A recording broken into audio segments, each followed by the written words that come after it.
अस्सलाम वालेकुम। मैंने सोचा आपके साथ एक नई छोटी-सी रेसिपी शेयर करूँ। मैंने आज ब्रेकफ़ास्ट बनाया था अपने बच्चों के लिए, तो मैंने कहा आपको भी बताऊँ। 1 चम्मच मैंने लिया देसी घी का, उसमें मैंने 3 ब्रेड के पीस किनारे काट कर रख दिए ऐसे ऊपर-नीचे करके ना, इसमें कुछ नहीं हमने लगाना, ऐसे ही रखने ऊपर-नीचे। तो इसके अंदर मैं आधा कप जो है वो दूध का इस्तेमाल करूँगी थोड़ा-थोड़ा करके। तो मैंने इसमें डालना है दूध। दूध जब हमारा खुश्क हो जाएगा, बिल्कुल ब्रेड अब्ज़ॉर्ब कर लेगी, हमारा पैन बिल्कुल जो है ना वो खुश्क हो जाएगा, तो इसको हम पलटेंगे। ये एक तरफ से जो है वो हल्की-सी ब्राउन हो जाएगी, तो हम इसको उलट देंगे। ऐसे इसको जो है ना हमने उठा के पलट देना है। देखिए हमारा पैन बिल्कुल खुश्क हो चुका है। बहुत ज़्यादा ऑयल या घी इसमें नहीं लगाना हमने।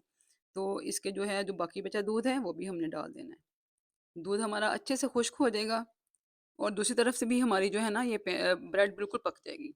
पैन खुश्क कर लेना है, दोनों तरफ से ब्राउन कर लेनी है, हल्की-हल्की सी क्रिस्पी कर लेनी है और अंदर से सॉफ्ट होगी। इसके ऊपर आप चाहें तो बटर लगा लें, वो हनी लगा लें, चाहें तो आप इसके ऊपर जो है वो चॉकलेट लगा लें, जैम भी लगा सकते हैं। मैंने लगाया है हनी और इसको स्प्रेड कर लें अच्छे से।